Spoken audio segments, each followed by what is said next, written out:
You are unfit to serve America." The words sliced through the chamber like a blade.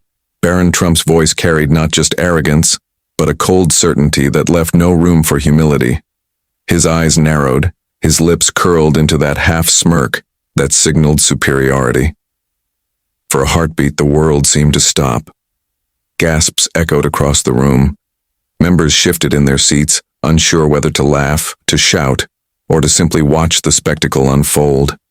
Cameras zoomed in, microphones caught every breath, and in that suspended silence the insult hung heavy in the air. Jasmine Crockett did not flinch. Her face was steady, her posture unbroken, her eyes locked onto him with a quiet intensity that made the silence even louder. Where Barron's words dripped with entitlement, hers carried the weight of dignity. She didn't rise to his bait. She didn't crumble. She waited. And in that pause, something shifted. The crowd expected a fiery rebuttal, a shouting match, a clash of raw tempers. But Crockett had a different weapon, one that didn't require raising her voice, because hidden in her hands, tucked away in her preparation, was a recording that Barron Trump never wanted the public to hear, and when she chose to reveal it, the entire chamber, and the country watching beyond those walls, would never be the same. But first, the stage had to be set. And Barron had no idea how carefully she was about to turn his own words against him. This wasn't just another insult tossed across the political arena. It was the embodiment of a deeper struggle, entitlement against earned respect, inherited privilege against lived experience. Barron Trump, barely stepping into the world of politics, carried with him the full weight of a dynasty that believed power was a birthright. He had never stood in a courtroom defending the defenseless. He had never walked door to door in sweltering heat, asking strangers for their trust. Yet here he was, sneering at an elected representative who had clawed her way up through every barrier a system could place in her path. Jasmine Crockett wasn't born into influence. She wasn't handed microphones or a last name that opened doors. Her path wound through neighborhoods ignored by the powerful, communities that politicians too often wrote off. In Congress, she became their voice. Sharp, unflinching, and unwilling to bend. Every speech, every vote, every stand she took came from that lived reality. For those watching at home who had ever been told they were less than, Crockett's presence at that table was proof they belonged. That was what made Barron's attack sting so deeply. It wasn't just an insult at one woman. It was a declaration that entire communities, entire histories of struggle, could be brushed aside with a single dismissive word: unfit. And yet, what Barron didn't know, what no one in that chamber yet realized, was that Crockett wasn't just standing on dignity. She had evidence, proof that his confidence was nothing more than a fragile mask. Viewers at home had no idea that a single audio clip would soon flip this exchange upside down. Barron Trump's life was paved in marble long before he could even walk. Born into towers that scraped the sky, raised in rooms gilded with gold trim, he never knew the grind of bills stacking on a kitchen counter or the silent dread of a paycheck stretched too thin. For Barron, doors didn't just open. They were held wide, ushering him into boardrooms, media platforms, and now, the political stage, all with a surname that carried both fear and fascination. It was a childhood cocooned in insulation, private schools, exclusive circles, a world where struggle was something other people talked about but he never truly had to face. And so when Barron stepped onto the political scene, he didn't arrive with humility. He arrived with a smirk, certain that the deference he was owed in his family's empire would follow him into public service. His words reflected it. Time and again in interviews, speeches, even offhand remarks caught by microphones, there was a thread of condescension. He dismissed opponents as irrelevant. He brushed aside critics as jealous. He spoke not as one who had earned a platform, but as one who assumed it belonged to him by default. It was this very arrogance that gave his insult to Jasmine Crockett its sting. To call her unfit wasn't just a political jab. It was the sneer of privilege directed at someone whose every step into Congress had been a fight against ceilings designed to hold her down. But arrogance has a weakness. It blinds. Barron believed his image was untouchable, that the careful grooming of his public persona, polished, commanding, untarnished, would shield him from scrutiny. He believed he could throw insults without consequence, that his dynasty's name would protect him from accountability. What he didn't realize was that in his own words, in moments he thought were private or forgotten, he had left behind cracks. Cracks that revealed contradictions, hypocrisy, and truths that would make his claim against Crockett collapse under its own weight. And Jasmine Crockett had those words in her hands.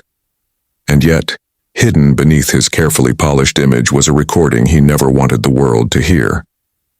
Long before Jasmine Crockett's name was known in Congress, it was spoken in small communities where people fought daily to be seen, to be heard, to matter. She was the daughter of strivers, people who carried dignity like armor, even when the world tried to strip it away. They weren't given shortcuts or golden pathways. They worked, sacrificed, and taught her that justice wasn't an abstract idea. It was something you demanded when others tried to deny it. As a young woman, Crockett found herself pulled toward the law, not because it promised wealth or prestige, but because it was the sharpest tool she could wield against a system built to overlook people like her. She became an attorney, taking on civil rights cases that others avoided. When protesters were jailed, she showed up. When small families were crushed under unfair policies, she fought for them. She wasn't the type to back down because the odds were long. She was the type who thrived in the fight. But the cost was real. Long hours spent away from home, finances stretched thin, nights wrestling with frustration when victories felt too few and setbacks loomed too large. And yet, each battle sharpened her, each sacrifice added to her credibility. She didn't inherit her authority. She built it, case by case, stand by stand, until communities who felt voiceless saw her as their champion. When she entered Congress, that same fire came with her. Crockett was not the polished darling of elites. She was the fighter who carried the weight of her people's struggles into every chamber she entered. She spoke in plain truths, cutting through political theater with words that landed like thunder, because they came from lived experience. To her supporters, she was more than a representative. She was proof that grit could stand shoulder to shoulder with privilege, and not only survive, but shine. This is what made Barron Trump's insults so hollow. To him, unfit was an easy jab. To her, fitness had been proven in every courtroom, in every long night preparing cases no one else wanted, in every stand taken when the cost was high. She wasn't just fit, she was forged, and that was the difference. Barron had inherited a platform. Jasmine had earned hers in the fire of struggle. He believed arrogance was strength. She knew that true strength was patience, clarity, and timing. So when the insult was hurled, and the chamber fell silent, Crockett didn't rush to retaliate. She didn't need to. She carried within her the calm of someone who had fought bigger battles than one entitled sneer. It was this very history, her fire forged in struggle, that would give her the calm precision to dismantle him in real time. Barron leaned forward, his voice rising with the confidence of someone who had never truly been challenged. "You're not just unfit," he pressed on. "You're an embarrassment to this institution. People like you degrade the very idea of service." The words dripped with disdain, and each syllable echoed across the chamber like a gavel striking too hard. Around him, colleagues exchanged uneasy glances. Some smirked in quiet approval, others shifted uncomfortably in their seats, unwilling to meet Crockett's gaze. The air grew heavy, thick with the anticipation of a clash that everyone knew was coming. But Jasmine Crockett remained still. Her composure was almost unnerving.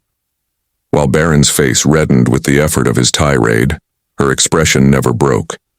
Her hands folded neatly on the table, her eyes fixed on him with a calm intensity that spoke louder than any interruption could. The cameras caught every angle, the close-up of Barron's sneer, the slow pan across members whispering behind cupped hands, the lingering shot on Crockett's unflinching gaze. Viewers at home could feel the tension rising, the sense that something seismic was building beneath the surface. Barron, mistaking her silence for weakness, doubled down again. "You don't deserve that seat. You don't deserve the respect of this chamber. Frankly, you don't deserve to call yourself an American leader." A low ripple of murmurs spread across the room. Some gasped. Others leaned in, sensing they were on the edge of a moment that would define reputations for years. The words had gone beyond politics. They cut into identity, belonging, legitimacy itself. Still, Crockett did not rise, did not shout, did not so much as blink. She let him build his own mountain of arrogance brick by brick, knowing full well what she carried in her arsenal. And as the tension swelled to its breaking point, her stillness became its own kind of power. The contrast was striking. One man thrashing wildly for dominance, one woman holding steady, prepared to strike with precision when the moment was right. Because Crockett wasn't just preparing a response, she had evidence. Jasmine Crockett finally moved. Slowly, deliberately, she reached into her folder and placed a small device on the desk before her. The room shifted. Conversations fell into murmurs, cameras zoomed in, and Barron leaned back with that practiced smirk, as if daring her to try. "Congressman Trump," Crockett began evenly, her voice steady but edged with fire. "You've spoken loudly today about who is and isn't fit to serve this country. But sometimes, the loudest words are the ones you didn't mean to be heard." The chamber froze. Crockett's fingers hovered over the device, pausing just long enough to let the suspense thicken. Then, with a calm press, the recording filled the air. It was Barron's voice. Clear, arrogant, unmistakable. On the recording, he dismissed the very institution he now claimed to defend. "Most of these people in Congress are just wasting time. Public service is for suckers. Power's what matters." The words echoed through the chamber like thunder. Gasps broke out. Some covered their mouths, others leaned forward, eyes wide. The hypocrisy was undeniable. Barron's smirk faltered, his jaw tightened, his eyes darted as if searching for an escape. He forced a laugh, but it rang hollow. The boyish arrogance that had fueled his attack only moments ago was cracking under the weight of his own voice. Crockett didn't raise her tone. She didn't gloat. She simply let the silence stretch, the recording hanging heavy in the air. Then she spoke, her words precise and devastating. "You say I am unfit, but here you are, declaring public service meaningless, treating this chamber as your inheritance rather than your duty. Which of us is unfit? Which of us insults the very idea of leadership?" The impact was electric. Colleagues who had sat stone-faced moments before now nodded in visible agreement. A ripple of applause began, hesitant at first, then swelling into the kind of validation that cameras love.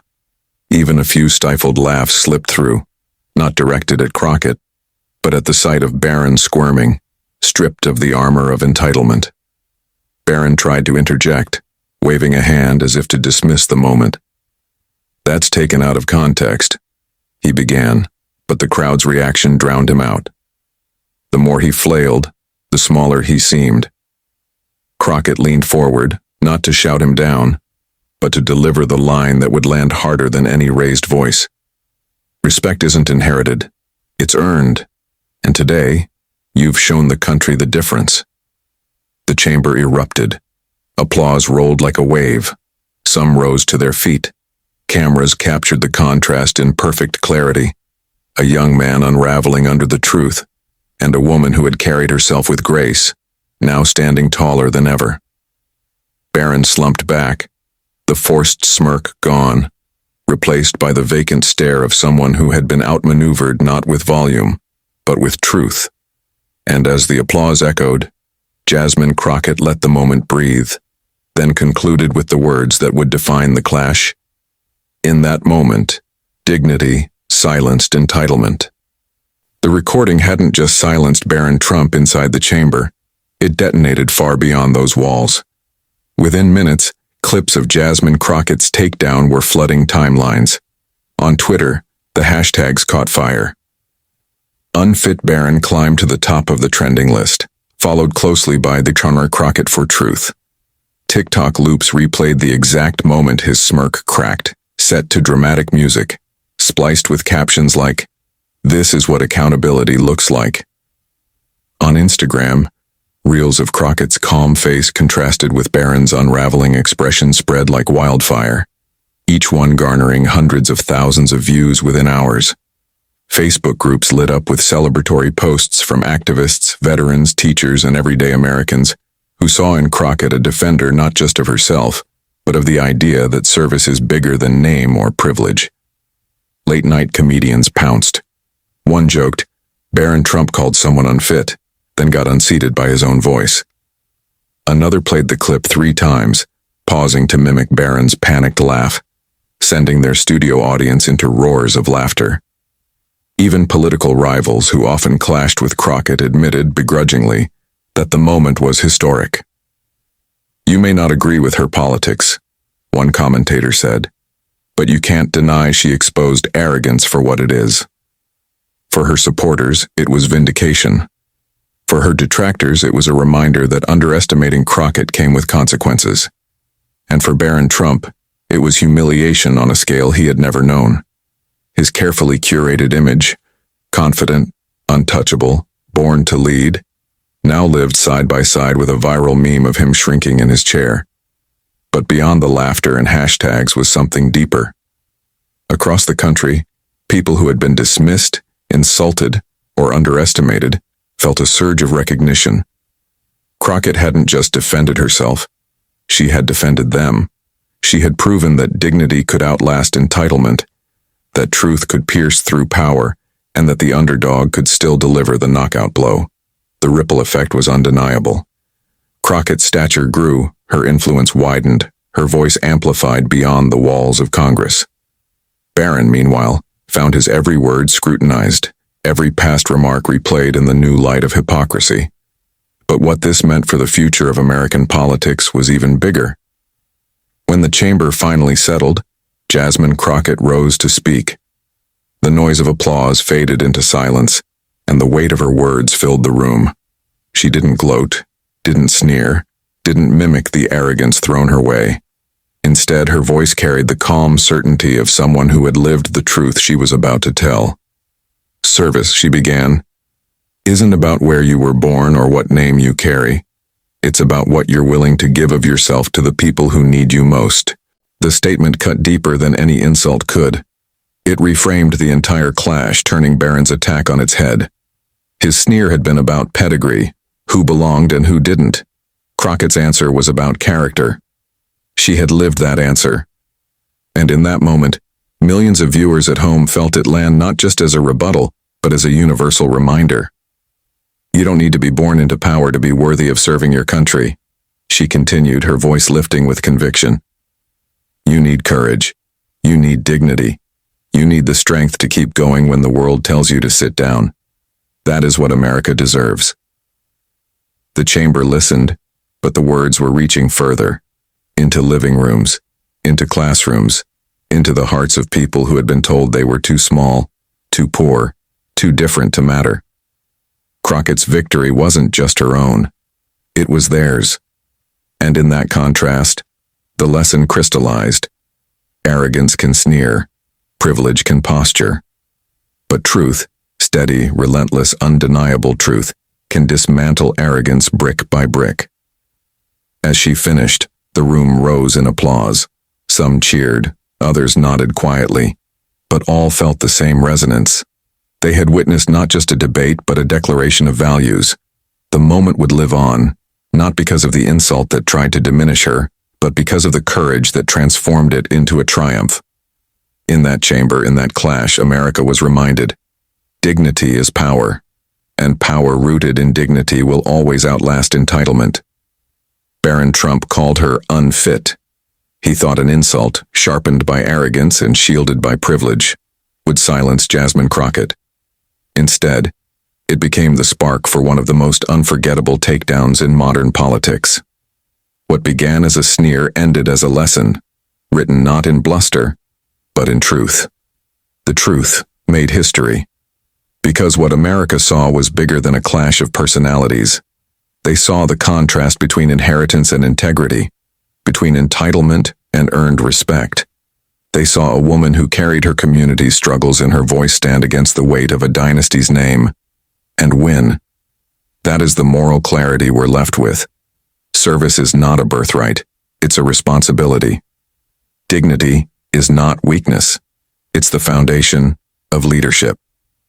And truth, when spoken with courage, can shatter even the loudest arrogance. If you believe dignity beats entitlement, share this story. Subscribe, join this community, and stand with the millions who refuse to let arrogance define America. Together we can amplify voices like Crockett's, voices that prove again and again that the future belongs not to the privileged, but to the courageous.